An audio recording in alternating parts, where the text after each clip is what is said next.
जय बालाजी। दोस्तों आज हम लोग जानेंगे चातुर्मास के संपूर्ण नियम, क्या करें क्या ना करें। शास्त्र कहते हैं कि जो मनुष्य चातुर्मास में भक्ति पूर्वक योग के अभ्यास में तत्पर न हुआ तो निसंदेह उसके हाथ से अमृत का कलश गिर गया। जो मनुष्य नियम व्रत अथवा जप के बिना चातुर्मास बिता देता है वह मूर्ख है। चातुर्मास को साधना का सुवर्ण काल माना गया है। जिस प्रकार से चींटियां वर्षा काल हेतु इससे पहले दिनों में ही अपने लिए उपयोगी साधन संचय कर लेती हैं, उसी प्रकार साधक को भी इस अमृत लोपन समय में पुण्यों की अभिवृद्धि करके परमात्मा सुख की ओर आगे बढ़ना चाहिए। जय श्री हरि विष्णु। चातुर्मास अर्थात 4 महीने जिसमें भगवान श्री हरि विष्णु योग निद्रा की अवस्था में होते हैं। आषाढ़ मास की शुक्ल पक्ष की देवशयनी एकादशी से प्रारंभ होते हैं और चातुर्मास समाप्त होता है कार्तिक मास की शुक्ल पक्ष की देव उठनी एकादशी के दिन।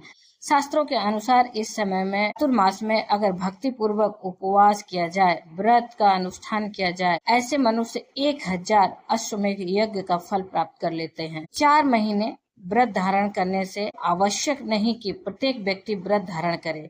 ऐसे में अगर आप एक भी नियम का पालन कर लेते हैं, जैसे कि 4 महीनों में कोई भी एक नियम ले लीजिए, प्रतिदिन मतलब श्रद्धा पूर्वक पूरे 4 महीने अगर आप उस एक नियम का पालन करते हैं तो भी आपको बहुत अधिक पुण्य फलों की प्राप्ति होती है। जो पुण्य वर्षों तक तपस्या करने से भी आपको प्राप्त नहीं होता है, वह पुण्य आपको इस 4 महीनों में एक नियम धारण करने से मिल जाता है। यह समय बहुत ही महत्वपूर्ण होता है।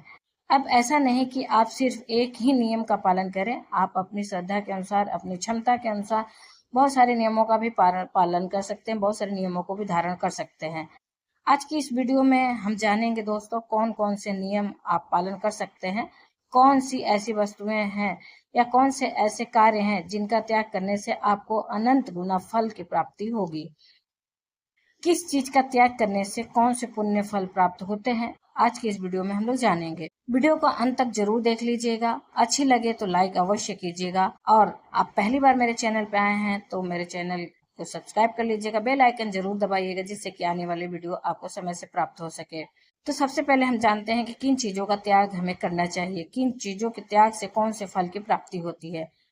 जब हम त्याग करने की बात करते हैं तो त्याग उन्हीं चीजों का किया जाता है जो कि हमें अत्यंत प्रिय हो, और चातुर्मास में अपने प्रिय भोगों का श्रद्धा पूर्वक त्याग करना है। उसकी त्यागी हुई वे वस्तुएं उसे अक्षय रूप में प्राप्त होती हैं। जिन चीजों का भी आप त्याग करते हैं उसका फल आपको अनंत गुना होकर मिलता है, जन्म जन्मांतर तक प्राप्त होता है। अगर आप चातुर्मास में इन 4 महीनों में गुड़ का त्याग करते हैं, गुड़ नहीं खाते हैं, तो इससे जीवन में मधुरता की प्राप्ति होती है। और जो मनुष्य तांबुल अर्थात पान का त्याग करता है, उस मनुष्य को भोग सामग्री की प्राप्ति होती है, समस्त प्रकार की भौतिक सुखों की भोगों की प्राप्ति होती है और उसका कंठ सुरीला होता है। और जो मनुष्य दही का त्याग करता है, पूरे चातुर्मास में दही नहीं खाता है, ऐसे मनुष्य को गोलोक की प्राप्ति होती है। और नमक छोड़ने वाले के लिए सभी परोपकार एवं धर्म संबंधी कार्य सफल होते हैं। अब नमक का त्याग करना सबके लिए संभव नहीं है, क्योंकि पूरे चातुर्मास में पूरे 4 महीने बिना नमक के ही रहना, बिना नमक का भोजन करना, यह लगभग असंभव सी बात होती है। लेकिन अगर आप चातुर्मास में व्रत करते हैं तो एक समय की नमक का त्याग कर सकते हैं, एक समय का नमक छोड़ सकते हैं। सीधा नमक लेते हैं तो इतने मात्र से भी आपको बहुत अधिक पुण्य फलों की प्राप्ति होगी। जो मनुष्य मौन व्रत धारण करते हैं, पूरे 4 महीने किसी से बात नहीं करते हैं, उसकी आज्ञा का कोई भी उल्लंघन नहीं करता। चातुर्मास में काले और नीले रंग के वस्त्रों का भी त्याग करना चाहिए। ऐसा कहा जाता है कि नीले वस्त्र को अगर आप चातुर्मास में देखते हैं तो देखने मात्र से भी आपको दोष लगता है। उसकी शुद्धि होती है भगवान सूर्य नारायण के दर्शन करने से। कुसुम अर्थात लाल रंग और केसर का भी त्याग कर लेना चाहिए। आषाढ़ मास के शुक्ल पक्ष की एकादशी को श्री हरि की योग निद्रा में प्रवृत्त हो जाने पर मनुष्य 4 मास तक अर्थात कार्तिक की पूर्णिमा तक भूमि पर अगर शयन करता है, ऐसा करने वाला मनुष्य बहुत से धन से युक्त होता है और उसे विमान का सुख भी प्राप्त होता है। अगर आप पूरे 4 महीने भूमि पर शयन करते हैं आपको भूमि, भवन, वाहन सभी प्रकार के सुख प्राप्त होते हैं। जो मनुष्य बिना मांगे स्वतः प्राप्त हुए अन्न का भोजन करते हैं, उन्हें बावली और कुआं बनवाने का फल प्राप्त होता है। जो भगवान जनार्दन के शयन करने पर शहद का सेवन करता है, उसे महान पाप लगता है। शहद का त्याग तो सभी को कर देना चाहिए। चातुर्मास में अनार, नींबू, नारियल तथा मिर्च, उड़द और चने की भी त्याग करने चाहिए। जो प्राणियों की हिंसा त्याग कर द्रोह छोड़ देता है, किसी से भी दुश्मनी नहीं करता है, ऐसा मनुष्य भी बहुत अधिक पुण्य फल प्राप्त करता है। चातुर्मास में पर निंदा, दूसरों की बुराई विशेष रूप से त्याग करना चाहिए। पर निंदा को सुनने वाला भी पापी होता है। शास्त्रों में कहा गया है कि निंदा महापाप, पर निंदा महाभयम, पर निंदा महादुखम, न तपस्या पातकम परम, अर्थात पर निंदा अर्थात दूसरों की बुराई महान पाप कर्म है। पर निंदा महान भय है, पर निंदा महान दुख है और पर निंदा से बढ़कर दूसरा कोई पातक नहीं है।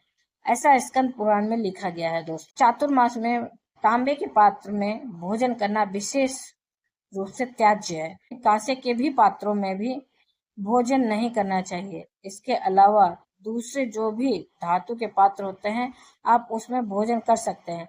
और अगर कोई मनुष्य धातु के पात्रों का भी त्याग कर दे, जैसे कि किसी भी धातु के पात्र में भोजन या फिर फल या फिर जल ग्रहण न करे, तो वह पलाश का पत्ता ले सकता है, मंदार का पत्र ले सकता है या फिर बट का पत्र लेकर पत्तल बनाकर भोजन करे, तो इसका अनुपम फल बताया गया है, उसे अनुपम फल प्राप्त होती है।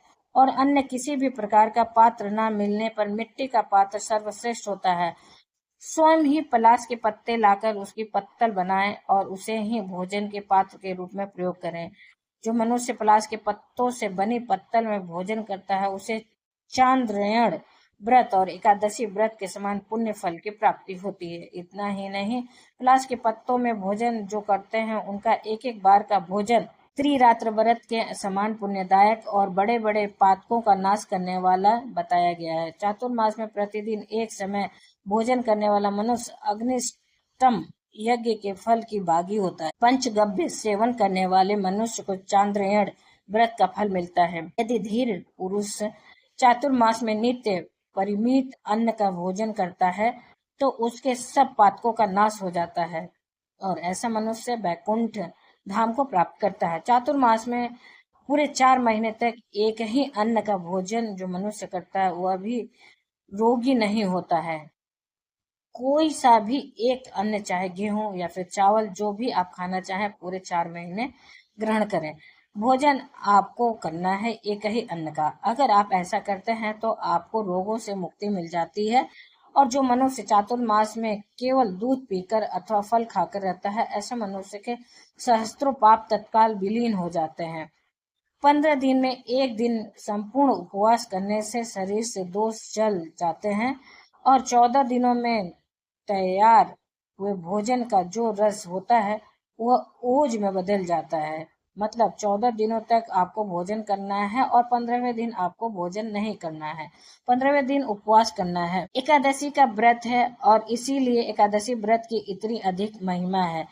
अब जैसे कि कई भक्त हैं जो मात्र शुक्ल पक्ष की एकादशी का व्रत धारण करते हैं, या कई भक्त ऐसे भी हैं जो कि एकादशी का व्रत ही नहीं करते हैं, तो ऐसे भक्तों को भी चातुर्मास के दिनों में दोनों एकादशी जरूर करनी चाहिए। इसका बहुत अधिक पुण्य फल प्राप्त होता है। चातुर्मास में भोजन के नियम के बारे में, चातुर्मास में मौन होकर भोजन करने से कभी कभी दुख की प्राप्ति नहीं होती है।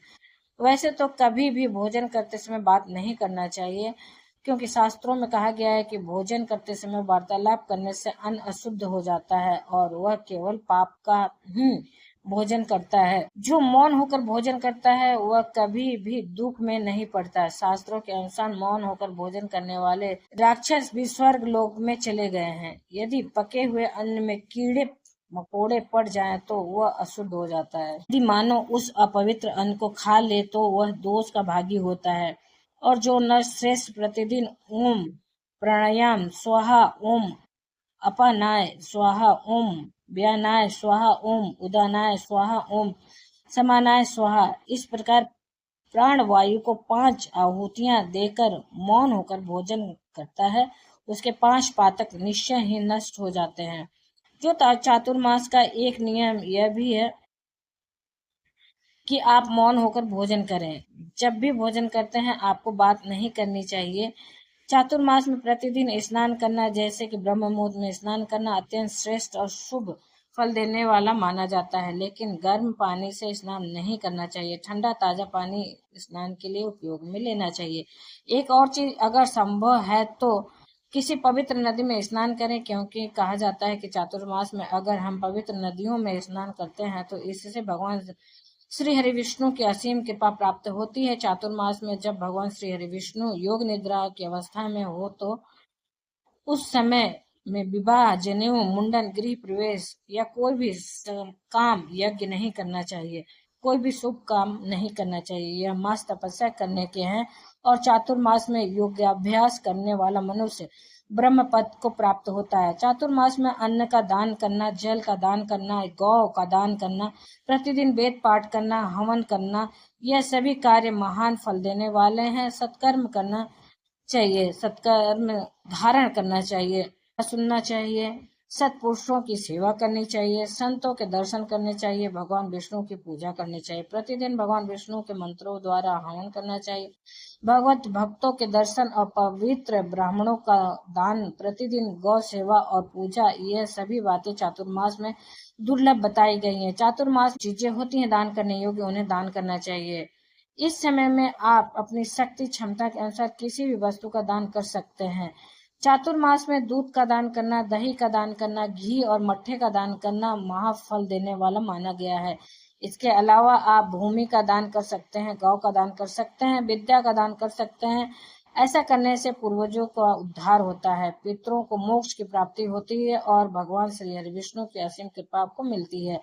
साथ ही में पितरों का आशीर्वाद भी प्राप्त होता है। शास्त्रों के अनुसार चातुर्मास में जो भी मनुष्य स्नान दान करते हैं, जप करते हैं, होम करते हैं, स्वाध्याय करते हैं और देवताओं की पूजा करते हैं, तो यह सभी चीजें अच्छे फल देने वाली बताई गई हैं। ऐसा कहा जाता है कि जो मनुष्य एक समय अथवा दोनों समय पुराण सुनता है वह सभी पापों से मुक्त होकर भगवान विष्णु के धाम को जाता है।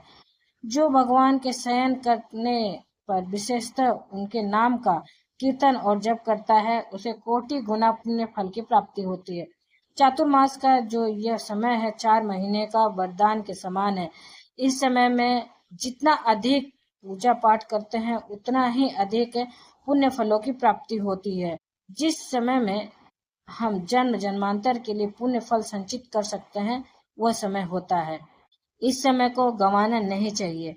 अपनी इच्छा के अनुसार, अपनी क्षमता के अनुसार जितना भी हो सके आप नियम पालन कर सकते हैं और वस्तुएं जो भी आपको प्रिय हो, आपको जो भी वस्तुएं पसंद हैं, आप उनमें से कुछ चीजों का त्याग भी कर सकते हैं, क्योंकि त्याग का फल बहुत अधिक प्राप्त होता है। जैसा कि आपने अभी सुना कि तो आप चातुर्मास में किस चीज का त्याग कर रहे हैं दोस्तों, इसे आप कमेंट बॉक्स में जरूर लिखिएगा।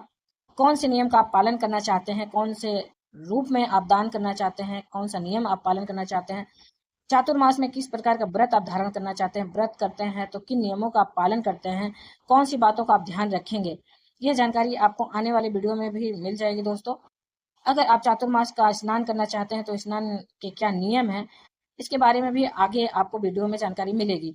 इसके अलावा पूरे चातुर्मास में कौन सा एक मंत्र जपे या कौन सा दान करें जिससे कि कामना कोई भी हो, कामना पूर्ण हो, इसके लिए भी आने वाले वीडियो में आपको जानकारी मिलेगी। तो आने वाले वीडियो को भी आप जरूर देखिएगा। अगर कोई भी प्रश्न है तो कमेंट बॉक्स में आप लिख सकते हैं ताकि आपके प्रश्नों का भी उत्तर मिल सके। दोस्तों उम्मीद करती हूँ वीडियो आपको अच्छी और उपयोगी लगी होगी। अगर अच्छी और उपयोगी लगी तो एक लाइक जरूर कीजिएगा, शेयर कीजिएगा और चैनल पर पहली बार आए हैं तो सब्सक्राइब कर लीजिएगा, बेल आइकन जरूर दबाइएगा जिससे कि आने वाले वीडियो आपको पहले प्राप्त हो सके। दोस्तों फिर मिलते हैं एक नई वीडियो के साथ, तब तक के लिए धन्यवाद। हर हर महादेव, जय बालाजी दोस्तों।